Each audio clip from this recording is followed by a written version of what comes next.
Shu maqsad qo'yishda ham hozir kelib ustozimdan o'rgandim. Esimizga kelyaptiki, kelgan sari menga qiziqish ortib ketyapti-da. Yani Uzoq yillar shu sohaga yurganman, lekin menga rivojlanish yo'q. Hech narsa biznes qilmagan insonlar ham kelib bugunga daromad qilib ketyapti. Men o'zim izlab yurgan kursni topgandek bo'ldim. Allohdan ham so'rab yurgandim bu kursni, to'g'risini aytsam. Haqiqatda realniy sotuvchi qilish darajasiga olib chiqdi. Men odamlarni, tadbirkorlar bilan gaplashganman, lekin yaqinroq o'tirib ko'proq muloqot qilmaganman. Hammaga salom. Biz turli nuqtadagi insonlarni o'zimizni realitiga oldik va u insonlar bilan biz nima qilamiz? 2 oy davomida ularni polностью butun bosib o'tayotgan yo'lini ochib berib ko'rsatishga qaror qildik. Qiyin, oson farqi yo'q hammasini. Bu har xil insonlar, noldan biznes boshlamoqchi bo'lganlarni ham oldik, talabalarni ham oldik. Kam vaqt borib tezroq pul ishlamoqchi bo'lganlarni ham oldik. Bundan tashqari amaldagi tadbirkor, lekin o'smayotganlarni ham oldik. Endi 58 kun davomida biz ularning hayotini hech qanaqa filtrlarsiz ko'rsatib boramiz. Agar o'xshamasa bekitish yo'q. Boricha hamma narsasini shu 2 oy davomida nima bo'lsa bo'ladi, o'sha ko'rsatib boramiz. Sizlar ham agar shuni kuzatib borib, o'zi biznes ochilishi qanday bo'ladi, qanday qiyinchiliklarga duch kelishingiz mumkin, qancha pul ishlasa bo'ladi, qancha pul tiksa bo'ladi, qanaqa biznes g'oyalar bor, o'sha odamlarni misolida ko'rmoqchi bo'lsangiz, biz reality formatda mana shu 2 oy davomida ko'rsatib boramiz. Uni nechtir seriyalar qilamiz. O'sha har bir seriyalarni o'tkazmasdan ko'rib boringlar. O'sha yengilliklar bo'lganda hammasini ko'rib o'zingizlar ham xulosa chiqarib o'rganib olsanglar bo'ladi. Agar siz haqiqiy real natijaga olib boradigan haqiqiy yo'lni ko'rmoqchi bo'lsangiz, kuzatib boring. 58 kun haqiqiy odamlar, haqiqiy harakatlar va haqiqiy natijalar. Assalomu alaykum. Men ismim Shohjahon. Yoshim 23 da. Qashqadaryo viloyati Shahrisabz tumanidanman. Hozirda ishim yo'q. Yaqinda Rossiyadan keldim. Endi ishsizman. Menga yoqmayapti shu yana qaytib ketish. Men Instagramga kirib turaman. Instagramdan men hozir o'qishga keldim. Bunga sababi endi o'sha kun shunday bo'ldiki, akam bilan tortishib qoldim-da. Akam shunday asabimni buzdi. Akam bilan xudlash chiqishmay qoldi-da. Keyin uyqum kelmasdan kechasi Instagramga kirdim. Shu kirishimda Dostonjon Soipovning reklamasi turibdi-da. Shunday bosdim. Kirdim, tanishdim. Hali Dostonjon Soipov haqida bilmayman, tanimayman. Keyin sraz menga qiziqish paydo bo'ldi. Noldan qanaqa qilib Instagramda shuncha daromadga chiqish mumkin ko'tarilib yanada jamoa yig'ib ko'tarilib ketish mumkinligi haqida Instagramda bo'lishi haqida вообще miyamga kelmaganda bu yerga keldim. Hozir o'qishimiz davom etyapti. Bugun 4-kun. Noldan boshladik. Tushunchalarga ega bo'ldik, xudo xolasa. Boshlanishi davomida 58 kun davomida o'z oldimga maqsad qo'ydim. 30 million sof foydaga chiqishni, dalishi yana ko'tarilaman, xudo xolasa. Men bunga erishaman. Bizni kuzatib boring. Men Rossiyaga borib sog'lig'imni yo'qotdim. Yoshligimdan xohlaganman, shu meni ustimga kimdir boshliq bo'lmasligini. O'zim ko'tarilishdi, o'zimni biznesim bo'lishdi. Va oilam bilan bir joyga o'tirib ishim ketyapti bu yoqda. O'zim oilam bilan sayohat qilgan. Shu paytgacha Rossiya chiqsam ham sayohat qilishga vaqtim bo'lmagan. O'zbekiston ishlasam ham qanaqa borishni bilmaganman. Men oldimda maqsad qo'ygan bo'lishim mumkin. Unga strategiyalarni bilmaganman. Hozir o'qish davomida уже 4 kun o'qigan bo'lsam ham o'sha darslarga juda ham qiziqib ketyapman. O'tgan hayotim xullas Rossiyaga ishlaganman, yaxshi pul topganman, no sog'lig'imdan yo'qotdim. Qancha pul topgansiz? $2000. Nimaga yetgan shuncha pul? Hozir kelganimdan keyin sog'lig'imga ketdi. Qolganini biznes qilmoqchi edim, o'shanga tikaman deb yurdim. Dostonjon Soipovning reklamasi chiqib qoldi-da. O'zim pulim borligi uchun, ishonchim bo'lgani uchun o'shanga tikib yubordim-da pulimni. Hozir ham ozgina qolgan pulim borda. Endi uni nimaga ishlatish bilmay turibman.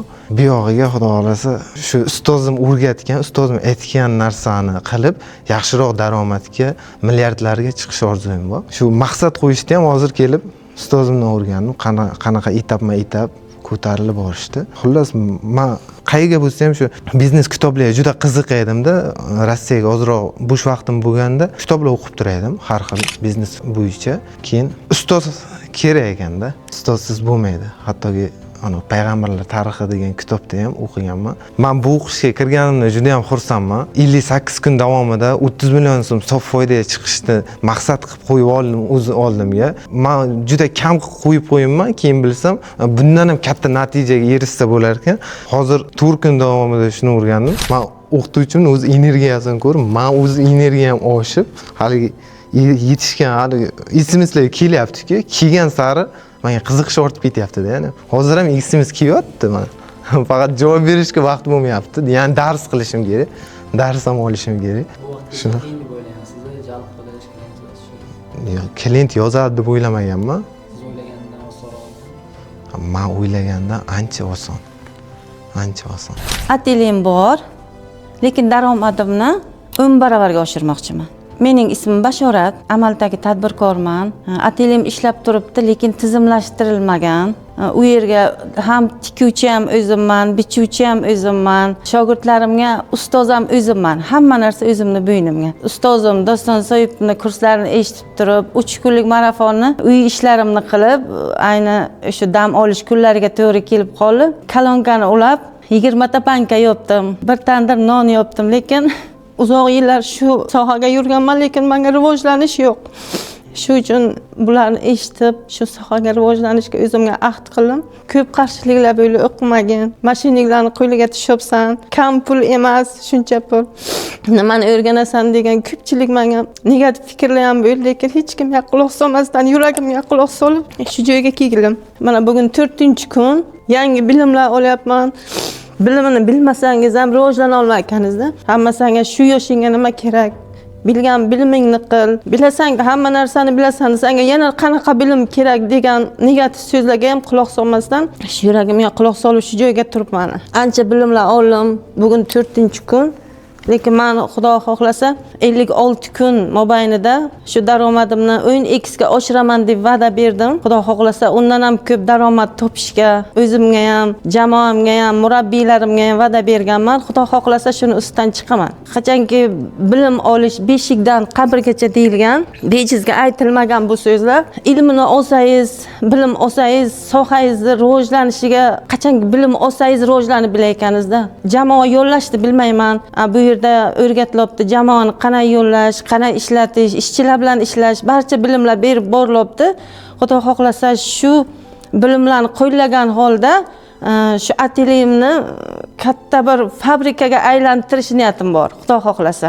Bitta o'zim emas, ko'pchilikni daromad topishiga, oilasiga pul topib hissa qo'shishiga, men o'z hissamni qo'shishga o'zimga va'da berganman. Xudo xohlasa shu va'damni ustidan chiqmoqchiman. Kuzatib boringlar, shu 56 kun davomida shu oddiy bir tikuvchi ayolni topsa bo'laykan, shu katta daromadlar ham topsa bo'lishini isbotlab bermoqchiman. Asli kasbim hamshiraman. Ancha yil Buxoro viloyati Kogon shahridagi tug'ruq kompleksiga hamshira bo'lib ishladim. Lekin oylik kamligi, kam pul topish meni qoniqtirmagan. Shu uchun tadbirkorlikni tanlab, o'zim sex ochib, kichkina sex edi. Birinchi olgan mashinkam bitta chayka mashinkasidan boshlaganman. Ishlab seximni kengaytirib, 3 ta qizim bor. Qizlarim ko'chaga beish qolmasin, ish bilan mashg'ul bo'lsin deb shu tikish sohasini tanlaganman. Qizlarim ham oldimga hozir birgalikda ishlaymiz. Menga bu kasb ona kasbim. Onam tikuvchi bo'lganlar, onalari tikuvchi bo'lganlar. Shu qondan o'tgan kasb menga bu. Shu uchun shu sohaga Alloh menga yo'naltirdimi, shu sohani rivojlantirgin deb. Onam rahmatlik qishloq ayoli edilar. Televizorga katta sexlarni, fabrikalarni ko'rsatganga, shu joylarga ishlashni orzu qilganman derdilar-da. Ana shu qana yaxshi tikuvchi bo'lganlar faqat qo'l mashinka bilan ishlardilar. Onam rahmatlik. Biz o'shani ko'rib katta bo'lganmiz. O'sha vaqtda santimetr ham yo'q edi.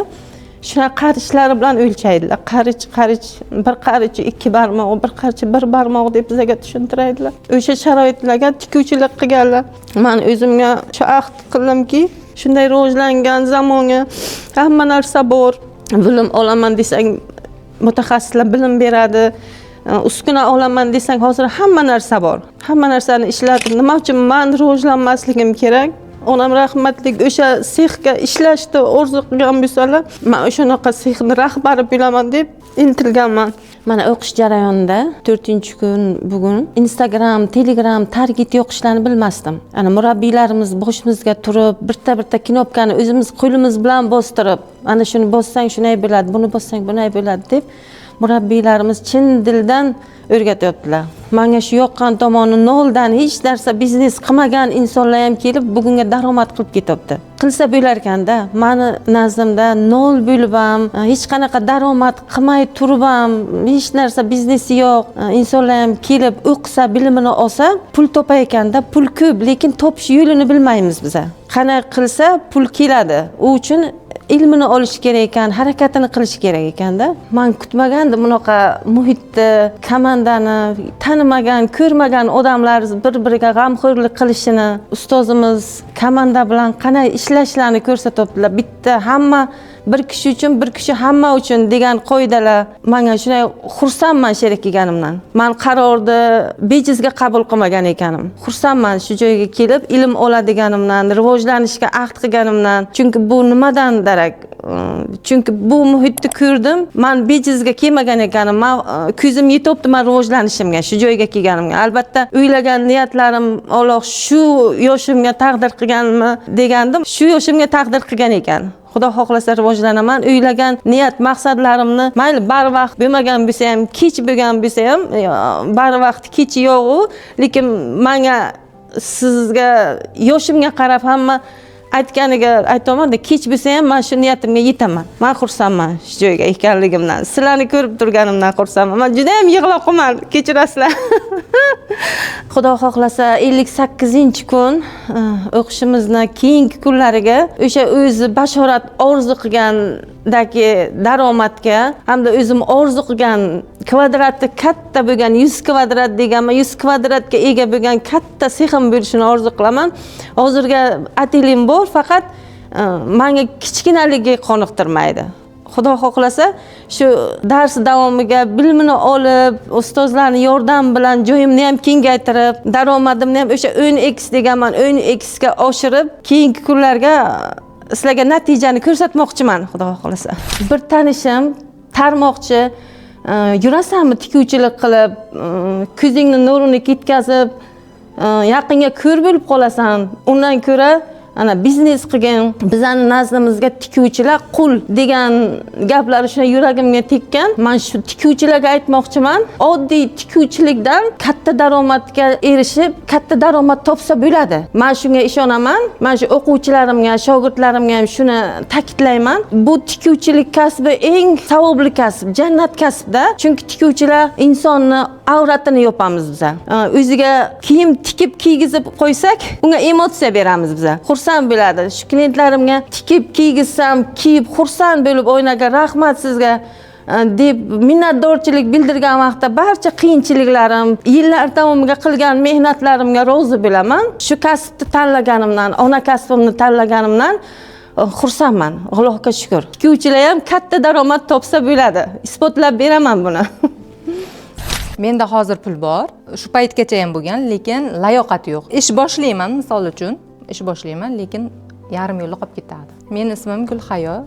Men hozirda dekretda uy bekasiman. 3 ta farzandning onasiman. Xo'p, hozirgi vaqtdagi maqsadim biznes ledi bo'lish, ya'ni o'zimda shaxsiy daromadim, ya'ni o'zimda shaxsiy biznesim bo'lish, jamoaviy komanda tuzish, bular bilan birgalikda ishlash, uy bekasi qila oladigan ishni uyda o'tiradigan ayollarga ko'rsatib berish. Men avval Ariflame'da ishlaganman. 4 yil Ariflame'da ishladim, lekin dekret chaqaloq qilganimdan keyin qolib ketdi, xullas to'g'rirog'i ishim qolib ketdi va undan keyin atlas olib kelib sotdim Samarqandga. Qo'qondan atlas olib kelib sotdim. Birinchisi yaxshi sotdim, lekin 7 millionlik olib kelib sotgan bo'lsam, yaxshi sotildi, daromadim yaxshi bo'ldi. Ikkinchi martasi qolib ketdi.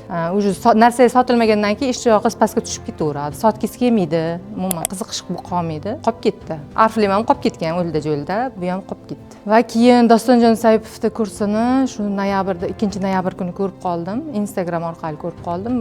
Bunda o'zimga qiziqish, men o'zim izlab yurgan kursni topgandek bo'ldim. Allohdan ham so'rab yurgandim buni kursni, to'g'risini aytsam. Shu marafonda e'lon qilganini eshitib ko'rib, keyin Telegram orqali kuzatib bordim. 3 kun marafon qildi. 3 kun emas, 1 hafta qildi. Birinchi 3 kun qildi, keyin 1 hafta qildi. Lekin bunaqangi Dostonjon Soipovning kursidaqangi marafon qilgan insonni ko'rganim yo'q hali O'zbekistonda birinchi marotaba ko'rdim. Shu tomondan ham o'zimda ishonch paydo bo'lib, Dostonjon Soipovga ham ishonchim ortdi va kursiga 450 ming so'm to'lov qilib, joyimda band qildim. Hop, keyin xo'jayinim qolganiga yordam berdilar. Oxirgi nuqtada o'yinda ham xo'jayinimda tinch qo'ymadim, to'g'rirog'i. Tinimsiz har kuni dadasi, shunaqangi Dostonjon Soipovning nimalarini tashlab berdim. Goloslarini, videolarini tashlab berdim. Natijaga chiqqan o'quvchilarni, talabalarni tashlab berdim. Xo'jayinimda lekin boshida albatta bular mashinik, sen hammaga ishonaverasan degan gap bo'ldi va oxiri ko'rib, o'zlari ham ko'rib, mana bu natijaga chiqqan yigit-qizlar ko'rib, o'zlari ham qiziqdilar. Shunda ham to'lov qildik, lekin qaytarib olamiz degan niyat bor edi. Davay qaytarib olamiz. O'sha 22-sanada kurs boshlanmoqchi bo'lgan bo'lsa, dushanba kuni, yakshanba kuni ham даже olish niyatimiz bor edi, pulni qaytarib olish. Va xo'jayinim oxiri, ha, mayli bor, o'qi, o'rgan bo'pti, men senga ishondim deb poddeshka qilib berdilar xullas. Men o'zimdagi ishonch va qiziqish, bu biznesga bo'lgan qiziqish xo'jayinimni jalb qildim shu orqali. Men asosan hayotim davomida doim kechikuvchi inson bo'lganman. Vaqtni xullas rejalashtira olmaganman vaqtimda.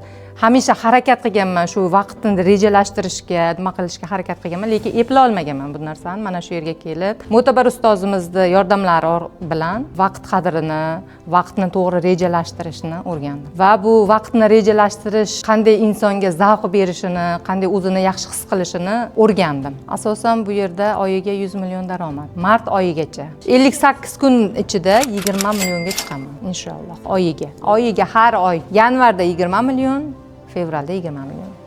Inshaalloh. Assalomu alaykum. Meni ismim Javohir. Andijon viloyati Buloqboshi tumanida kichkina shaharchada tug'ilganman. Yoshim 26 da. Uylanganman. Bir nafar farzandli, ya'ni qizning otasi bo'laman. Bu yerga kelishimdan maqsadim finansiy barqarorlikka chiqish asosiy maqsad. Bu yerga kelgungacha juda ko'p joylarda ishladim. Misol uchun organ sohalariga kirdim, ta'lim yo'nalishida o'qib ko'rdim, chet elga chiqib, chet elda misol uchun sotuvchilik sohasida ishlab ko'rdim. Misol qilib keltiradigan bo'lsak, shu oxiriga kelganim, yaqinda keldim. Noyabr oylarida Saudiya Arabistonida ishlab keldim. 1 yildan oshiq ishlab, orada sirtqi ta'lim yo'nalishida talabaman o'zi.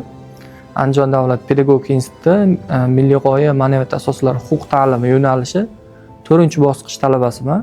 Shu 1 yilda 2 marta o'qish bo'ladi, 1 oyda. Shu oralig'ida kelib-ketib yurganman. 1 yildan oshiq sotuv yo'nalishi bo'yicha ishladim, sotuvchi bo'ldim. Ham sotuvchi, ham kassir. Undan keyin uydagilar qo'yishmadi. Ya'ni chetga chiqishdi, uzoqqa ketishdi. Telegramda, Instagramlarda ko'rdim ishlarni. Men keyin Toshkentdan kelajagini o'zimda prям his qildim Toshkentda. Keyin Toshkentda ish qidirishni boshladim va Buyuk zamon universitet, ya'ni akademiyasiga ham Instagramdan ko'rdim, ham Telegramdan zaifga qoldirgan ekan, ya'ni sotuv menejerligiga ishga qabul qilish bo'yicha. Nimani sotishdi men nimasini ko'rdim, ma'lumotini. Ya'ni biznes kurs sotiladi ekan. Shunda bir qiziqish bo'ldi, ham sotuvchilikda, sotuv menejerlikda, ham u biznesda qo'shimcha haqiqatda realniy emasmi, kurs o'zi qanaqa manfaat keltiradi. O'zi Doston aka Soipovni где-то bir 5 oy, 6 oy avval kuzatishni boshlagan edim. Ungacha tanimasdim to'g'risi. Reklamalar chiqqanda yoki bo'lmasa ma'lumotlar chiqqanda shunda ko'rib, podrobniylarni Instagramda ko'rib, keyin Telegramlarga a'zo bo'lgandim. Ularga avval oldin ishonmagan edim. Mana shu natijalarni ko'rsatib, haqiqatda qilsa bo'ladi degan odamlarni eshitib, yo'q, bular menimcha aktyor olib qilib kelishyapti shuni, yoki bo'lmasa ko'chadan qaysidir tadbirkor odamni nima qilishyapti, olib kelib shunaqa ko'rsatib berishyapti. Yo'q, lekin birinchi shu Toshkentga keldim. Dekabrda boshida keldim. Shu примерно 1-dekabr bo'lishi kerak. 1-dekabrda kelib, 1 haftalik sinov muddati bo'ldi. Sinov muddatidan avval ishga qabul qilindim. Ayrim uydagi muammolar va o'zimni ayrim shaxsiy muammolar sababli uyga qaytishga majbur bo'ldim. bir hafta davomida sotuv menejerligi yo'nalishi bo'yicha 3 kunda уже haqiqatda realniy sotuvchi qilish darajasiga olib chiqdi. 3-kun, 4-kundan уже shu sotuv menejerligi xonasiga kirib, kompyuterga o'tirib, garchi lidlar bilan gaplashdik. Gaplashib, odamlarning ko'pchiligida manaqa narsa bo'ldida, qo'rquv bor. Ya'ni qanaqa qo'rquv?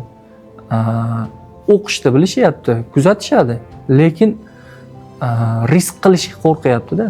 Misol, ularning ichida bankrot bo'lganlari ham bor, noldan boshlaydiganlari ham bor. Bankrot bo'lgani nimadan qo'rqyapti? Yana qayta bankrot bo'lishdan qo'rqyapti. Noldan boshlaydiganlar esa bu bo'ladimi, bo'lmaydimi degan qo'rquv bo'lyapti.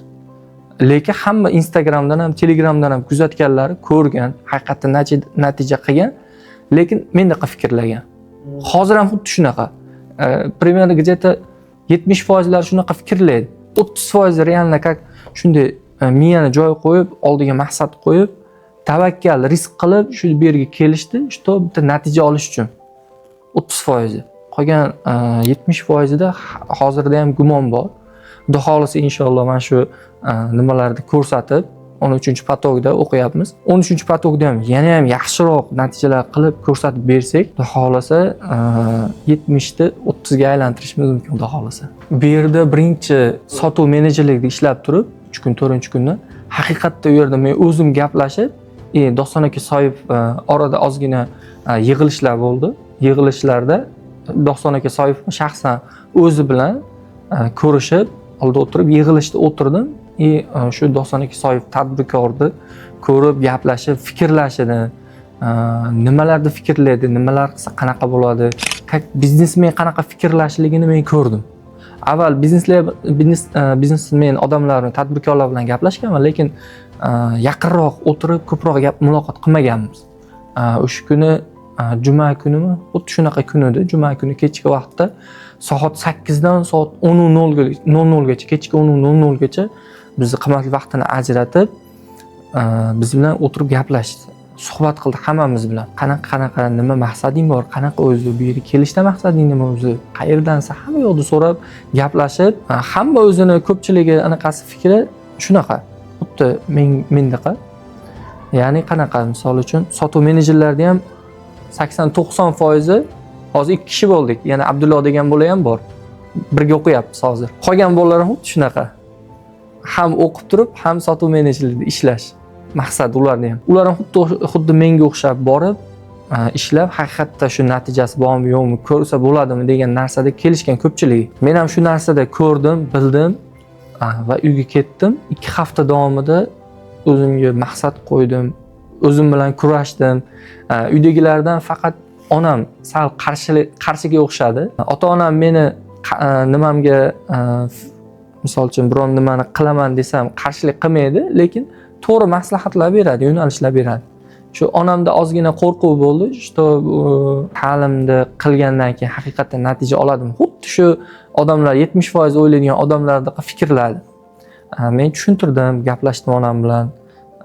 Shunaqa bo'ladi ekan, shunaqa bo'ldi. O'zim borib shu yerda ishlab, haqiqatda natija bo'lganlarni ko'rib, gaplashib, o'zim ishonch hosil qildim va shu kursda o'qimoqchiman degan gapni aytgan edim.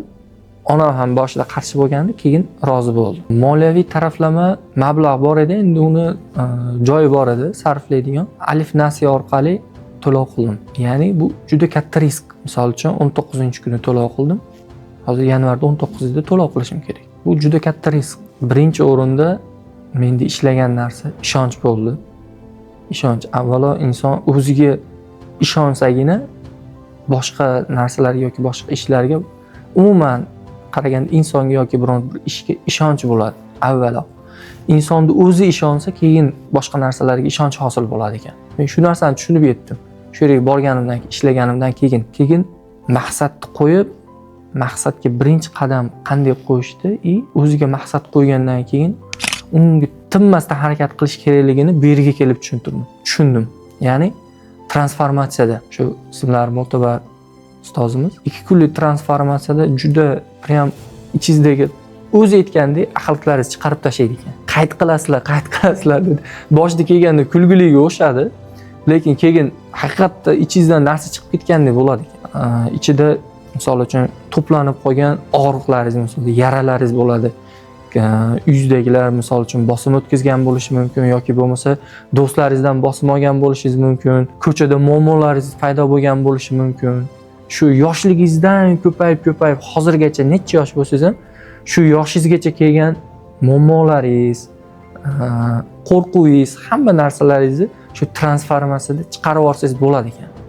Avvalo o'zingiz shu narsani tushunib yetganingizdan keyin, tushunib yetmasdan o'zingizni manmanligingiz bo'lsa yoki bo'lmasa o'zingizni kursdoshi aytib o'tgandek mas'uliyatni his qilmasdan nima qilsangiz, jabrdiyda roliga kirib olsangiz, ya'ni muallif roli emas, jabrdiyda roli.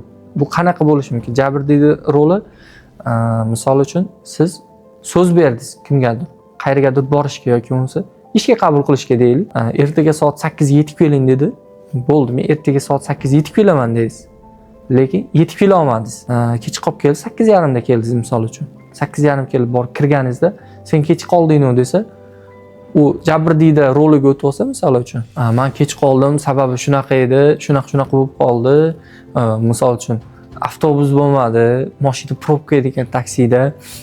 Shunga o'xshash muammolarni aytish mumkin. U jabrdiyda roliga o'tib olgan bo'ladi.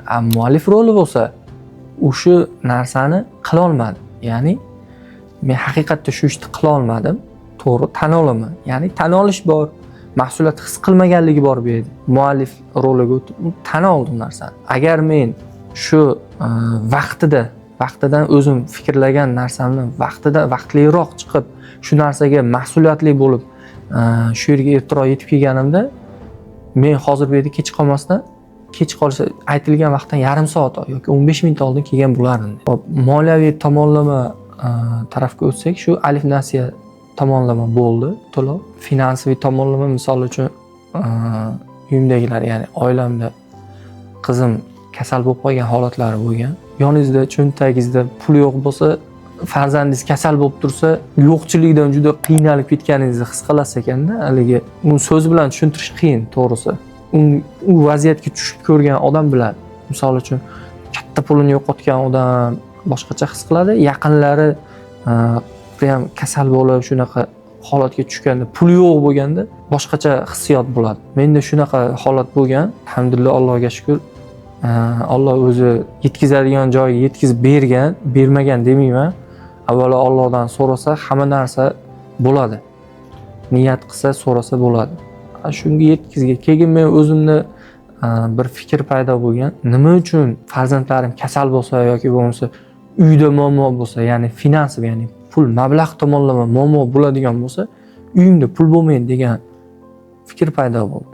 Nima uchun o'zimga savol berdim shu narsani. Axir hamma erkak kishi, lekin erkakchilikda bo'ladi, hamma aytadi. Lekin nima uchun shunaqa bo'ladi deb odam o'ziga fikr, savol berish kerak ekan. Nima uchun? Nimaga? Tadbirkorlik qilyapti shu ishni. Nimaga sen ham shunaqa erkak kishisan, sen ham shunaqa ayol kishisan.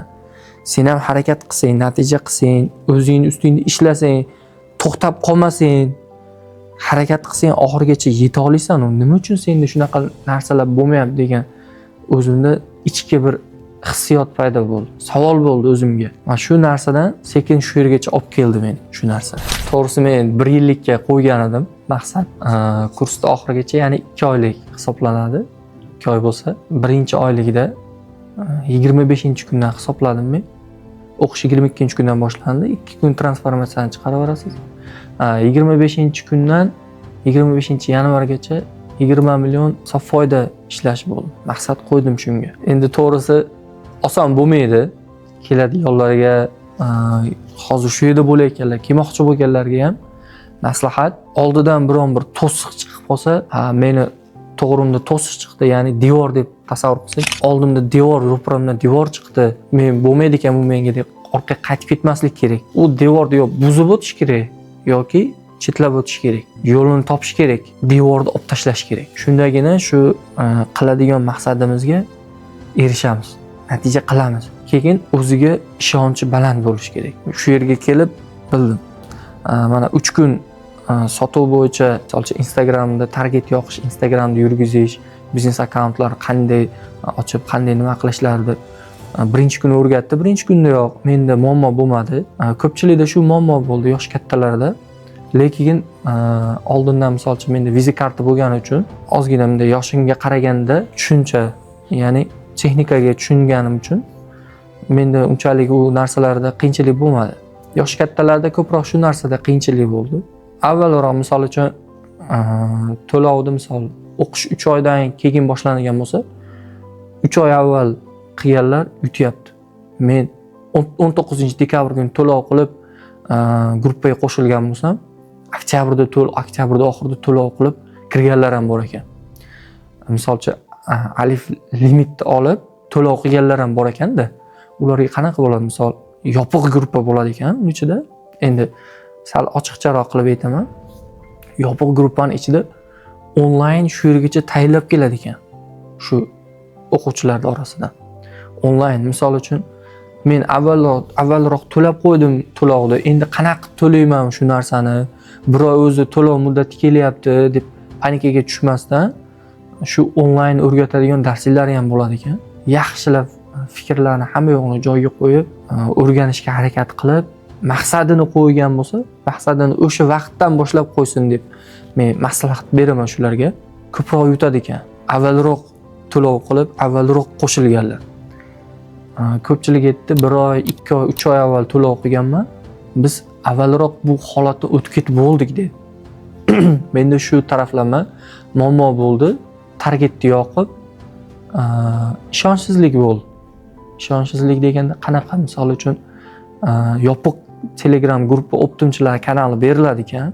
Ulardan o'ziga kerakli bo'lgan tovarlarni topib tanlaysiz ekan. Target yoqasiz ekan, reklamalar yoqib, optimchi bilan gaplashasiz ekan. Bormi, yo'qmi, qisqasi hamma tomonlama ma'lumot olgandan keyin target yoqasiz ekan. Sotuvga kelganda ishonchsizlik paydo bo'ldi. Nima tomonlama? Shu 3 kungacha sotuv qila olmadim. Bugun ertalab sahar o'zi bu yerdan bir 8:30larda ketdik. Uyga borib choy ichib, kechgacha soat 12gacha sotuv qilishga harakat qildim. Harakat qildim desam noto'g'ri bo'ladi. Natijani qila olmadim. Ya'ni so'z berdim, so'zim ustidan chiqa olmadim. Birinchi sotuvni bugun ertalab sahar soat 4:30da chiqib ketdik. Bekbarakaga borib, optimchilar bilan o'zimiz gaplashdik. Bu yerga keladiganlarga maslahatimiz, bu yerga kelgandan keyin o'qish boshlanib, uje biznes trening o'tish boshlagandan keyin darsda ko'proq bozorga borib, sotuvchilar bilan gaplashsin. Realni ko'rishib, gaplashib, hamma yo'lda aniq qilib olsin. Aniq qilib olib, bu yerga misol targetni yoqayotganda ishonch hosil qilgan, materialni ko'rgan, nimalarni ko'rgan, tovarlarni hamma yo'g'ini ko'rgan, gruppalarda hamma yo'g'ini ma'lumotga ega bo'ldi. Menda shu narsa ishonch hosil bo'lgani uchun, plus mas'uliyat bilan yondashganim uchun bizga bugun psixologik trening o'tkazish uchun darsga keldi. Ismini to'g'risi eslab qola olmadim, lekin juda katta motivatsiya, juda katta psixologik bizga yordam berdi shu inson, shu ayol. Shundan keyin sotuvga ishonchim yana ham ko'proq oshdi. Qilsa bo'ladi ekan. Natijalar shu meni yo'nalishim hozirda ayollar kiyimini sotish bo'lyapti. Keyinchalik erkaklar kiyimini ham qo'shib, yana ham ikkalasini to'g'ri olib ketib, avvalo birinchi tarafni birinchisini yaxshilab o'rganib, keyin ikkinchisini o'rganib, ikkinchisini olib ketib, Toshkentda shu offline do'konlar ham onlayn do'kon ikkalasini yurgizib, katta shu adejda tomonlama, kiyim-kechak tomonlama katta tadbirkor bo'lish maqsadim.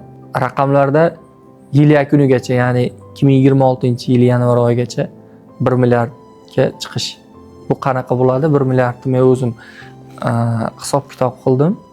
Birinchi oydan misol uchun o'qishni birinchi oydan 25-dekabrdan 25-yanvargacha 20 million daromad qilsam, ikkinchi oydan 2x ko'tarilayman. Ya'ni 40 millionga. O'sha birinchi 10 millioningizni topganingizdan keyin undan u yoqqa misol uchun 20 million, 30 million, 40 million topishni qanaqa qilib topishni bilasiz o'zingiz. Shu birinchi tadbirkorlikni qanaqa qilib birinchi etaplardan o'tdingiz? Avvalo hammada qiyinchilik bo'ladi. Hech kimda unaqa bo'lmaydi deb ayta olmayman men. Hammada qiyinchilik bo'ladi. Lekin shu qiyinchiliklarda turib, sabr qilib, o'zida ishonch bilan qo'rqmasdan maqsadiga qadam bossa, maqsadiga albatta erishadi. Qiyinchilik o'zi hammada bo'ladi. Misol maqsadiga erishish uchun to'xtamasdan qadam bosish, shu natija qilish uchun harakat qilsa, natijaga albatta erishadi. 1 yillik o'zimga maqsad qilib qo'yganman. Birinchi oyni boshida aytib o'tganimdek 20 million daromadga chiqish, ikkinchi oydan shu narsani 2x ga ko'paytirish, ya'ni 40 millionga chiqish. 10 million daromad qila olgan tadbirkor 20 million, 30 million, 40 million daromadni ham qila oladi. Qilsa bo'ladi. O'sha 3-oydan примерно 94-96 millionga chiqsa bo'ladi. O'sha yil yakunigacha hisoblasa shu 1 milliard sof foydaga chiqiladi. Mening maqsadim shu. Kelajakdagi maqsadim shu birinchi ayollarni kiyim kechagi yo'nalishida tadbirkorlikni yaxshilab rivojlantirib olib, erkaklar kiyim kechaligiga ham o'tib, Toshkentda shu onlayn, offlayn daromad qilib, katta tadbirkor, ya'ni katta biznesmen bo'lish. Hammaga salom. Mana hozir bizning biznes universiteti o'qishimizga ketyapti. 7 kun davomida bu yerda biz yig'ilib ertalabdan kechgacha bilimlar berdik. Qanday nima bilimlar kerak bo'lsa, marketing, sotuv, psixologiya, jamoa yollash va boshqarish keraklicha yetarlicha bilimlarni berdik va o'qish jarayonimiz jadvali qanday tuzilgan? 1 soat dars, 1 soat amaliyot, 1 soat dars, 1 soat amaliyot. Bu nima uchun qilingan? Misol darsni ko'rgandan keyin odam deb o'rganadi, o'sha o'rgangan narsasini amaliyotda qo'llash uchun shu yerda o'zida uyga borib esdan chiqib ketadi yoki qo'llamaydi. Shuning uchun biz nazorat ostimizda shu yerda qo'llash uchun biz shunaqa format o'ylab topganmiz. Bu formatda O'zbekistonda kamdan kam odam ishlatadi. Ko'pchilik prosta 2 soat darsini o'tadi, bo'ldi, uyga borib uyga esdan qilib kelinglar deydi, bo'ldi. Va bir hafta bitta dars bo'ladi. Bizda bu yerda 7 kun ketma-ket dars bo'ldi va tashqari bundan tashqari ham 1,5 oy davomida o'qishimiz davom etadi. Bo't, mana bitta bundoq ko'rsating qanday jarayon bo'layotganini.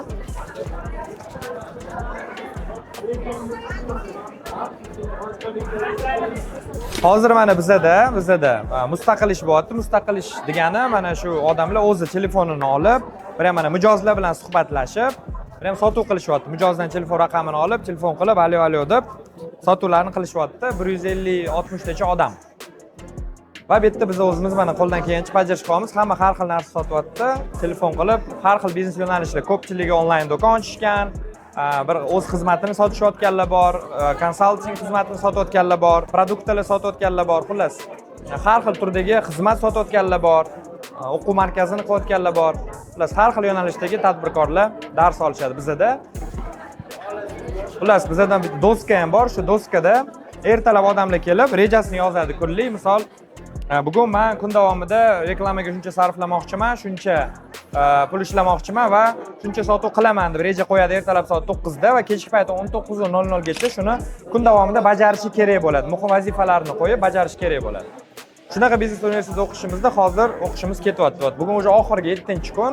Hozir maqsad qo'ygan 155 ta odamdan 64 tasi 100% erishdi. Bu degani 0 dan biznes boshlab 2 million sof foyda, 4-5 million savdo qilishgan, 0 dan biznesi yo'qlar 60 nechtadir bo'lgan. Hozir shuni biza dars 19:30 o'zi tugashi kerak, lekin biza shu yerda qolib, davay qildirtiryapmiz. O'sha 155 dan hammasi pul ishlab ketishi uchun. Chunki bundan buyog'i onlayn davom ettiradi o'qishini. 1,5 oy ichida 10 million, 20 million, 30 million, 50 million, 100 million maqsad qo'yishadi.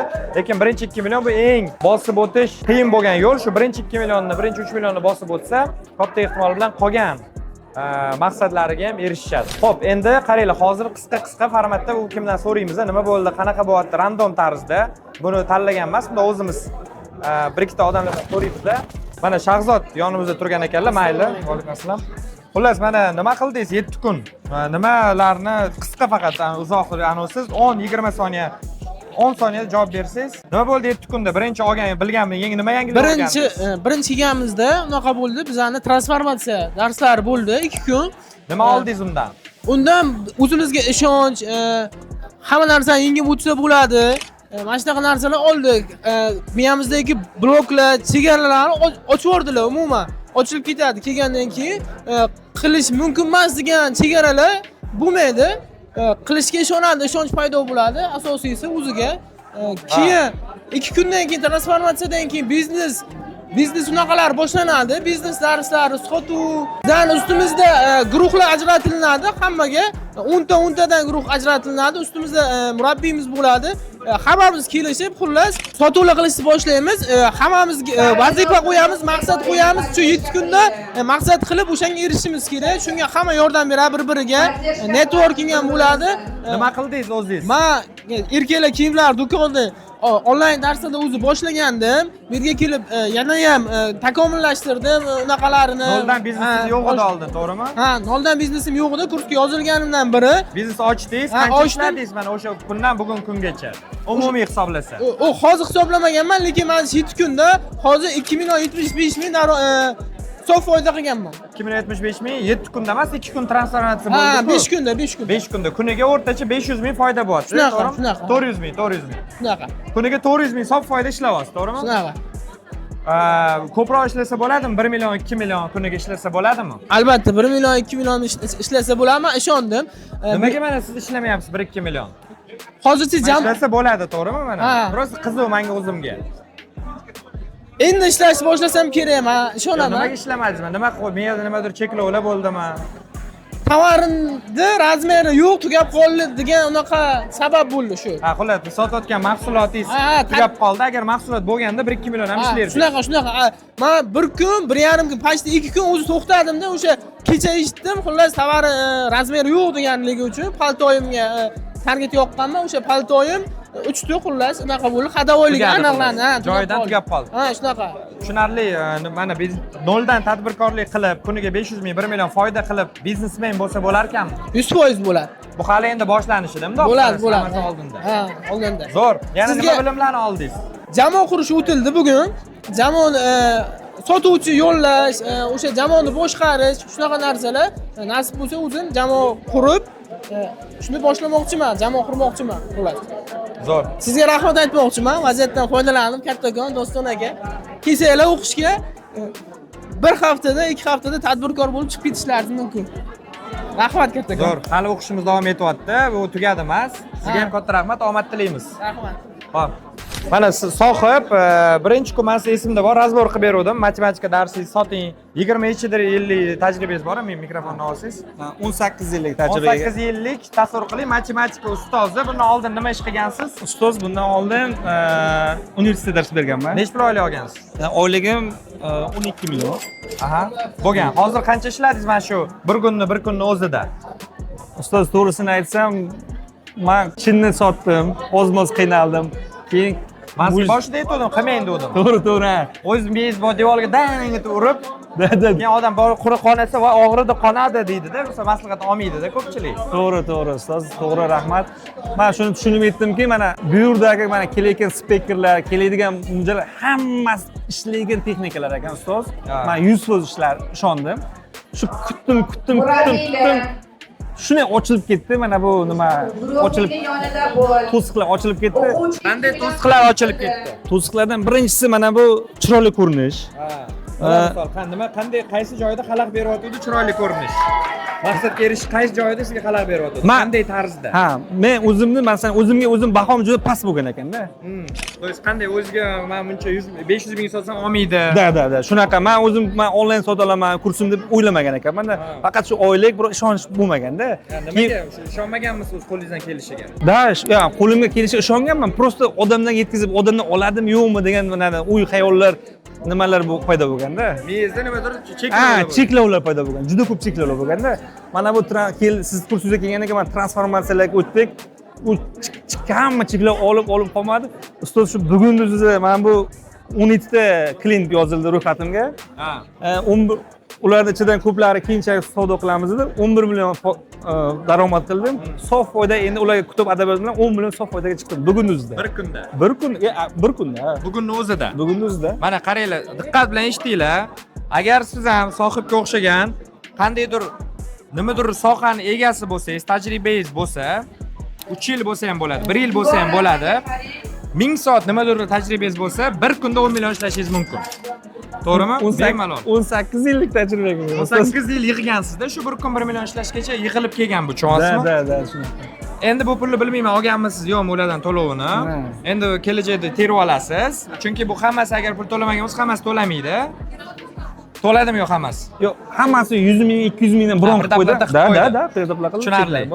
Nechi pul? 500 mingdanmi 1 milliondan sotibsiz-da, to'g'rimi? Ha, da, chek bonus sifatida qildik. Chegirma qilib berdingiz. Chegirma qilib. Ana endi siz onlaynga chiqib, Instagram orqali shuni shaxsiy brend rivojlantirib, matematika o'qituvchisiligini darsini sotib bilasizmi, nechi pul ishlaysiz? Menimcha oylik sof daromadim menimcha o'yla sizga birinchi kun aytdim 60 million dedim, menimcha 100 milliondan oshib ketsa kerak oylik daromadim. Siz onlayn. Da, shunaqa. 7 kunda shu natija 1 kunida ishlabsiz. Qolgan kunlar chinni sotib ko'rdim deyapsiz. Hisoblamasak ham bo'ladi 6 kun, to'g'rimi? To'g'ri. 1 kunni hisoblasak bo'ladi. To'g'ri. Zo'r, nima qilaman? Tabriklayman. Rahmat ustoz. Nima ishladi? Bitta eng kuchli turtki bergan narsa. Bitta tur siz bergan maslahatingiz ustoz. Mana kelding kursga dedingiz. Men ham oylikdan kredit bilan olib keldim. Keldingiz dedingiz. Men bitta ishlagan narsa. Kredit yo'q bizada endi. Yo'q, nima bor-ku, mana alif uzumdan oldim-ku. Bu kredit emas-da u. Ha, alif uzumdan oldim. Bo'lib to'lash. Bo'lib to'lashga oldim. Olding ham dedingiz, boshda umrda aytgan, olib to'lading, keyin nima bo'ladi siz? Ha, undan so'raydi, keyinchi nima bo'ladi? Oxiri borib hech narsa bo'lmasligini sezdim-da.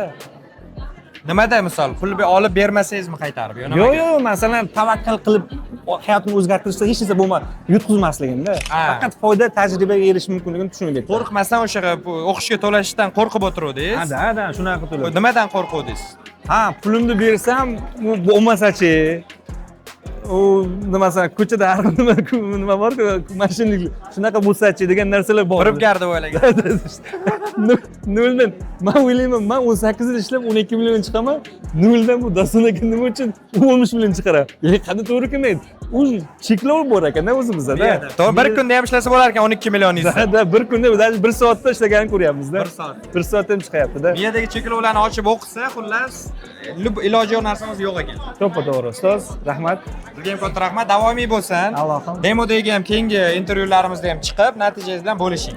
Albatta. Bo'ladimi? Men bitta niyat qildim ustoz, murabbiy eng yaxshi murabbiylaringiz atrofida bo'lishda. Bo'ldi, kutaman murabbiylikdan. Xo'p, Xo'p, gaplashamiz. Xo'p, mana xullas ko'rdinglar, mana har xil o'quvchilar bor. Bu yerda qaranglar, umuman pul ishlamaganlar ham bor. 100% hamma bunaqa emas. Kimdir 2 million ishlagan, kimdir 5 million, kimdir 10 million. Noldan boshlagan. Misol, matematika o'qituvchisi matematika bo'yicha darsini sotgan. Sizda любой narsa bo'lishi mumkin. Siz agar 10 yildan beri osh pishirib yurgan bo'lsangiz, siz osh pishirishni sotishingiz mumkin. Osh pishirishni o'rgatishni sotishingiz mumkin. Xullas, juda ko'p yo'nalishlar bor. Umuman bilim tajribangiz bo'lmasa ham, biz sizga o'zimizga tayyor yo'nalish beramiz va mana shundan olasan, mana sotasan deb o'rgatib ham qo'yaveramiz. Mana stollarni ko'rayotgan bo'lsanglar, mana har xil mana bunaqa sportivkalar sotilyapti. Endi bular bilmayman qayerdan. Nima mana? Ha, Turetskiy ekan. Ha, mana hamma har xil narsa sotadi. Mana bu yerda kiyim sotishyapti. Mana ko'rayotgan bo'lsanglar, hamma xullas ishlayapti. Telefon qilib, mijozlar bilan suhbatlashib, o'z biznesini shetda o'zida qurishyapti.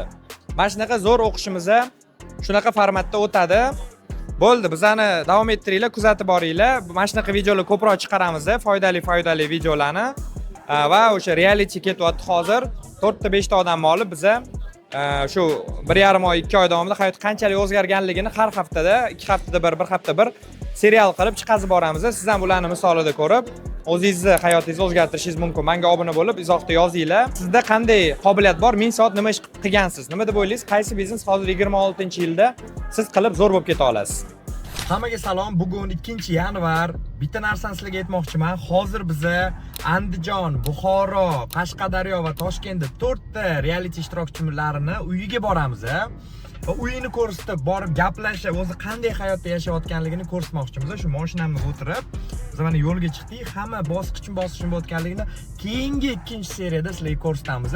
Bu seriyani ko'rib bo'ldinglar, 2-seriyada ularning uyiga boramiz. Nima qilishyapti, qanaqa qilishyapti, shu narsalarni sizlarga ko'rsatib boraman. Ularning ham hayotini ko'rib, oddiy inson ekanligini bilasizlar. O'zi nima qilishyapti, qanaqa bo'lyapti, hammasini ko'rsatib boramiz. Qiziq bo'lsa bitta like bosinglar, menga obuna bo'linglar va 2-seriyani kuzatib o'tkazib bormanglar. Taxminan bir haftalardan keyin 2-seriyamiz chiqadi va qanday pul ishlagan, nima yo'nalishda pul ishlagan hammasini ko'rsatib beramiz. Hozir uyga borib ko'rsatamiz. Ko'rishguncha xayr.